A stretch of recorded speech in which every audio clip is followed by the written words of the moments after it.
Oke, halo teman-teman semua. Selamat datang di kelas Statistika Terapan. Jadi kalau misalnya terakhir di pertemuan 3, teman-teman kan udah belajar sampai analisa korelasi dan simple regression. Nah, buat di pertemuan keempat, hari ini kita akan belajar mengenai multiple regression.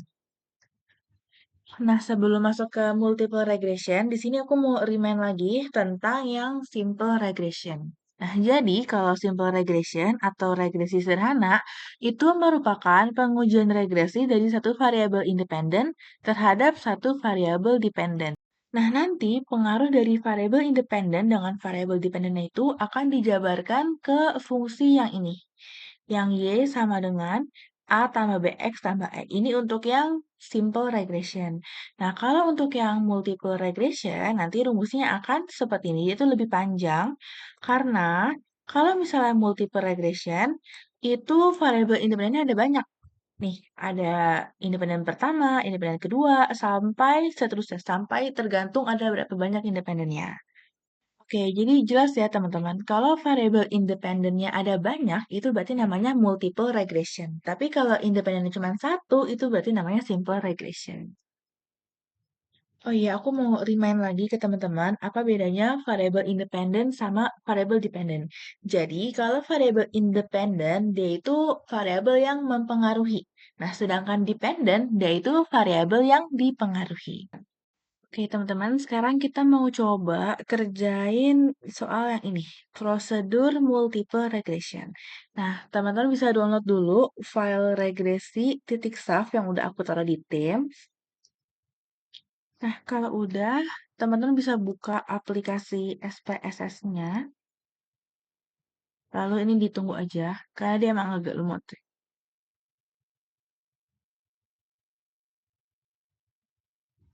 Nah, ini teman-teman bisa silang aja.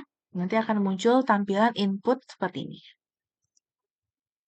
Nah, sekarang kita mau ngelakuin import data. Teman-teman bisa ke File, lalu pilih Open, lalu pilih yang Data. Habis itu teman-teman cari ini, filenya ada di mana. Ini namanya tadi regresi. Sisa. Kalau udah, teman-teman bisa klik Open. Kalau ini yes. Nah, nanti akan muncul datanya seperti ini. Oke, teman-teman, sebelum kita olah data ini, aku mau jelasin sedikit mengenai maksud dari soalnya. Nah, di sini kita tahu nih kalau misalnya ada data mengenai dividen payout ratio, return on equity, debt equity to ratio terhadap harga saham. Nah, di sini kita bisa tahu nih kalau yang tiga ini, yang DPR, ROE, sama DER, itu merupakan variabel independen. Karena mereka bertiga itu yang nantinya akan mempengaruhi si harga saham. Jadi, harga sahamnya itu variabel dependennya. Nah, karena variabel independennya ada tiga alias lebih dari satu, makanya disebut sebagai multiple regression. Oke, teman-teman bisa balik ke SPSS-nya, lalu buka Analyze, lalu pilih yang Regression, lalu teman-teman klik yang Linear. Nanti akan muncul tampilan seperti ini. Teman-teman masukin variabel harga sahamnya ke kotak dependen karena yang tadi di soal kita udah baca, harga saham itu merupakan variabel dependen. Lalu untuk dependennya ada DPR, ada ROE, dan ada DER. Teman-teman masukin semuanya. Jadi independennya ada tiga, dependennya ada satu. Lalu kalau udah, teman-teman bisa klik OK. Nah, nanti akan muncul tabel model summary, ANOVA, sama koefisien. Kalau teman-teman lihat di PPT, nih di slide yang kedua, ini ada tabel model summary. Nah, di sini ada kolom R. Nah, kolom R ini akan menjelaskan hubungan antara variabel independen dengan variabel dependennya. Nah, di sini ada tingkat hubungannya. Kalau misalnya 0 itu berarti dia tidak terdapat hubungan, kalau misalnya dia 0,01 sampai 0,199 itu berarti dia hubungannya sangat rendah. Lalu kalau misalnya 0,2 sampai 0,399 berarti hubungannya rendah dan seterusnya. Nanti ini semua harus teman-teman hafalin, termasuk kalimat ininya nih. R-nya sama dengan 0,319. Artinya, secara statistik, hubungan antara variabel dependen atau harga saham dengan variabel independennya yaitu DPR, ROE, dan DER adalah rendah dan positif. Nih, karena dia tuh 0,319, berarti dia ada di bagian yang ini nih, yang rendah. Yang 0,20 sampai 0,399. Nah, karena angkanya positif, berarti kita bisa nilai hubungan mereka itu positif dan rendah. Nih, kalau teman-teman balik lagi ke SPSS-nya nih, hasilnya sama ya. R-nya itu 0,319. Lalu, kalau teman-teman lihat ke sebelahnya, sebelah kanan, itu ada kolom adjusted R square, nih yang 0,77. Nah, ini maksudnya gimana sih, Kak? Nah, jadi kalau teman-teman balik lagi ke PPT-nya, di slide 3, nah, di sini tuh artinya analisa koefisien determinasi atau kontribusinya. Nah, adjusted S squared sini tuh kita mesti ubah ke persenan. Jadi 0,77 ini sama aja kayak 7,7%. Nah, artinya secara statistik besarnya variasi variabel dependen alias harga saham yang dapat dijelaskan oleh variasi variabel independen DPR, ROE, DER adalah sebesar 7,7%. Lalu sisanya sebesar 92,3% akan dijelaskan oleh variasi variabel lain yang tidak dimasukkan ke dalam model regresi. Nah, mungkin ini teman-teman udah pernah dengar ya di mata kuliah statistika kedua. Nah, nanti ini keluar lagi nih di statistika terapan. Jadi, teman-teman harus hafalin lagi kalimat panjang ini karena nanti ini akan keluar di kuis dan UTS. Oke, teman-teman bisa lihat lagi ke slide berikutnya. Nih, di sini ada tambahan. Kalau misalnya nilainya minus nih, misalnya nilai R square-nya di sini tuh minus, berarti keterangannya nggak perlu sepanjang ini, teman-teman. Keterangannya itu cukup ditulis tidak terdapat kontribusi. Nah, selain koefisien determinasi atau jatuh S square, kita mau lihat juga nih persamaan regresinya. Teman bisa balik lagi ke SPSS-nya. Nih, kalau teman-teman lihat di tabel koefisien, nah di sini ada unstandardized yang B. Ada konstan, DPR, ROE, sama DER-nya. Nah, nanti angka-angka yang ada di sini, nanti teman-teman harus bikin nih persamaan regresinya, kayak yang di PPT. Nah, persamaannya itu Y sama dengan B0 tambah B1X1 tambah B2X2 tambah B3X3 tambah error. Untuk B0-nya sendiri itu merupakan variabel konstannya yang 237,338. Lalu B1X1 itu menunjukkan variabel independen yang pertama, yaitu si dividen payout ratio ini yang 2,320. Jangan lupa tulis X1-nya lagi. Lalu B2X2 juga sama, dia itu menggambarkan variabel independen kedua, yaitu yang ROE ini. Nah, lalu yang ketiga, variabel independen ketiga itu yang DER, yang angkanya 26,521. Lalu jangan lupa ditulis juga errornya. Nah, nanti kita harus tulis nih keterangan kayak gini. B0 itu 237,338. Artinya, jika variabel independen DPR, ROE, dan DER bernilai 0, maka variabel dependen harga saham adalah sebesar 237,338. Nah, lanjut nih. Habis itu B1. B1-nya itu 2,320. Artinya, setiap kenaikan satu satuan variasi variabel independen DPR akan menaikkan variasi variabel dependen harga saham sebesar 2,320 dengan asumsi variasi variabel independen ROE dan DER dianggap tetap atau konstan.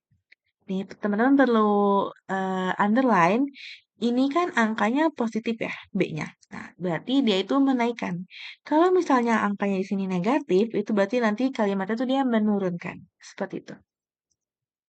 Nah, tadi kan udah yang B1 ya, yang ini, DPR. Sekarang kita ngelakuin hal yang sama ke dua variabel lainnya yang ROE sama DER. Nih, di slide berikutnya, dijelasin yang B2, B2 itu yang untuk ROE, B3 itu untuk yang DER. Kalimatnya sama, cuman beda di sini aja nih. Ini variasi variabel independen itu ROE, lalu yang ini DER, lalu yang tadi sebelumnya itu DPR. Jadi tiga-tiganya harus kita tulis sama seperti ini. Oke, teman-teman. Jadi yang barusan itu kita baru aja ngelakuin analisa korelasi berupa kita tahu nih tadi besarnya kontribusi yang diberikan variabel independen terhadap variabel dependennya. Yang tadi nilai R-nya sama adjusted R-square-nya. Lalu barusan kita juga udah bikin nih persamaan regresinya. Terus kita juga udah jelasin nih artinya masing-masing koefisien regresi tersebut. Nah, sekarang kita mau ngitung nih. Kalau misalnya sebuah perusahaan itu punya DPR-nya 15,33, ROE-nya 6,25, dan DER-nya 1,85, kita diminta nih untuk ramalkan berapa besar harga saham perusahaan tersebut. Nih, kita bisa lihat ke PPT-nya. Nah, teman-teman, jadi kan tadi kita udah tahu ya nilai DPR-nya itu 15,33, ROE-nya itu 6,25, dan DR-nya itu 1,85. Nah, nanti teman-teman akan masukin masing-masing angka itu ke persamaan regresinya. Nah, jadi X1-nya itu nanti diganti sama angka-angka yang ada di sini. Misalnya nih, Y sama dengan 237,338 tambah 2,320 X1. Nah, X1-nya itu kita ganti dengan 15,33. Begitu juga yang X2-nya diganti sama 6,25 yang ROE, lalu X3-nya juga sama diganti dengan 1,85 yang DER. Lalu jangan lupa ditulis errornya. Nah, kalau udah, teman-teman bisa hitung ini di kalkulator atau di Excel juga boleh. Nanti akan ketemu angkanya 447,99245. Lalu jangan lupa tambah E-nya ditulis. Karena seperti yang tadi aku udah bilang, kita tuh selalu ada error. Nggak bisa kita hilangin errornya.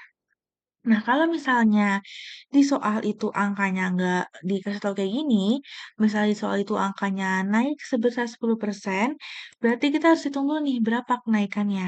Misalnya yang naik itu DPR 15,33, naik jadi 10%. Nah, berarti 15,33-nya kita kaliin dengan 110%. Karena di sini dia bilang naik.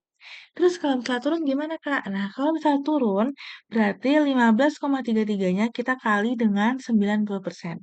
Oke, sekarang kita lanjut ya ke yang uji F, nih yang poin D. Teman-teman bisa buka lagi PPT-nya. Nah, di PPT ini kita lihat tabel yang ANOVA. Kita lihat yang paling kanan, nilai SIK-nya, yaitu 0,009. Nih, kalau di SPSS-nya, sama ya, kita lihat tabel ANOVA yang paling kanan, yaitu nilai SIK-nya 0,009. Nah, di sini kalau misalnya nilai SIK-nya itu lebih besar sama dengan alfa, alfa itu selalu 0,05 ya, atau 5%, teman-teman. Nah, itu berarti modelnya tidak fit, sehingga modelnya itu atau datanya tidak layak digunakan. Kalau misalnya nilai SIK-nya itu lebih kecil dari alfa, itu berarti modelnya fit, sehingga datanya itu layak digunakan untuk pengujian regresi. Nah, di sini kan kita tahu ya, SIK-nya itu 0,009, yang di mana dia itu lebih kecil dari alfa 0,05. Berarti kesimpulannya, modelnya itu fit, sehingga layak digunakan dalam pengujian regresi. Oke, sekarang kita lanjut ke poin E, yaitu yang terakhir, kita tuh diminta buat cari pengaruh secara statistik variabel-variabel independen tersebut terhadap variabel dependen secara individualnya. Nah, kalau yang ini kita akan membahas yang namanya uji T, atau pengaruh masing-masing variabel X terhadap variabel Y. Nah, karena ini masing-masing, berarti kita harus bikin nih, hipotesisnya itu mulai dari variabel yang pertama mulai dari variabel X1, yaitu DPR. Teman-teman lihat ke tabel koefisien. Nih, kalau di SPSS sama jumlahnya, nih, koefisien. Kita lihat yang DPR-nya berapa, ROE-nya berapa, DER-nya berapa. Nih, kalau di sini DPR-nya itu 0,669. Nah, pertama-tama kita harus bikin dulu nih H0-nya sama HA-nya. H0-nya itu selalu diawali oleh kata tidak terdapat. Jadi bunyinya tidak terdapat pengaruh secara individual variabel independen DPR terhadap variabel dependen harga saham. Sedangkan HA-nya atau hipotesis alternatifnya selalu diawali oleh kata terdapat. Jadi bunyinya itu terdapat pengaruh secara individual variabel independen DPR terhadap variabel dependen harga saham. Nah, lalu di sini tadi kan kita udah lihat ya, sigma itu 0,669. D itu lebih besar dari alfa 0,05. Nah, maka H0 itu tidak dapat ditolak, alias kita harus terima H0-nya. Makanya dibikin kesimpulan tidak terdapat pengaruh secara individual variabel independen DPR terhadap variabel dependen harga saham. Nah, hal yang sama kita lakuin juga ke variabel X2 di mana sigma itu 0,003. Nah, ini kan lebih kecil dari alfa 0,05 ya. Maka HA tidak dapat ditolak, alias kita harus terima nih HA-nya. Jadi kesimpulannya, terdapat pengaruh secara individual variabel independen ROE terhadap variabel dependen harga saham. Kalau sudah, kita lanjut lagi ke variabel yang ketiga, yaitu DER. Nah, sama aja, kita harus bikin dulu H0-nya, terus bikin HA-nya, lalu kita lihat nih di sini, nilai signya itu berapa. Nah, di tabel kita bisa lihat nilai signya itu 0,520. Nah, ini kan lebih besar sama dengan alfa ya. Jadi, H0 itu tidak dapat ditolak. Makanya kita harus terima H0-nya. Makanya dibikinlah kesimpulan tidak terdapat pengaruh secara individual variabel independen DER terhadap variabel dependen harga saham. Oke, teman-teman, kurang lebih seperti itu yang bisa aku jelasin mengenai multiple regression. Kalau misalnya teman-teman ngerasa ada yang masih kurang paham dan perlu ditanyain, teman-teman bisa chat aku aja atau ke Kak Diana juga boleh. Nah, kalau misalnya udah selesai nonton video ini, teman-teman bisa kerjain praktikum 6 halaman 77. Di sini kita diminta buat ngerjain multiple regression. Caranya sama kayak yang tadi udah aku jelasin di video ini. Lalu jangan lupa di-input secara manual. Jadi teman-teman buka dulu di Excel, lalu nanti di-import ke SPSS-nya. Lalu kalau udah, teman-teman lihat nih perintahnya apa. Kalau di modul nih, aku sekalian buka. Nih, ini simple, yang multiple yang ini. Nih, praktikum 6. Yang soalnya ada price, income, sama subnya. Nih, perintahnya sama ya, kita diminta buat ngelakuin analisa korelasi, lalu yang koefisien determinasi atau R-square, lalu kita diminta juga buat model regresinya atau persamaannya, terus kita juga diminta buat ngitung nih, di mana kalau misalnya price-nya 20, income-nya 4.000 dan subnya 50. Lalu yang terakhir, kita ngelakuin uji F dan uji T. Kalau misalnya udah, teman-teman tulis tangan di kertas, lalu dikumpulin ke assignment. Oh ya, nanti assignment-nya itu kumpulin hasil tulis tangan kalian, terus kumpulin juga input sama outputnya. Lalu yang terakhir, teman-teman jangan sampai salah nentuin variabel Y dan X-nya. Jadi kalau Y itu variabel dependen atau yang dipengaruhi, sedangkan X itu variabel independen ya, atau yang mempengaruhi. Jadi biasanya X itu ada banyak nih variabelnya, ada X1, X2, X3, dan seterusnya. Oke, aku rasa videonya sampai sini dulu. Makasih semuanya.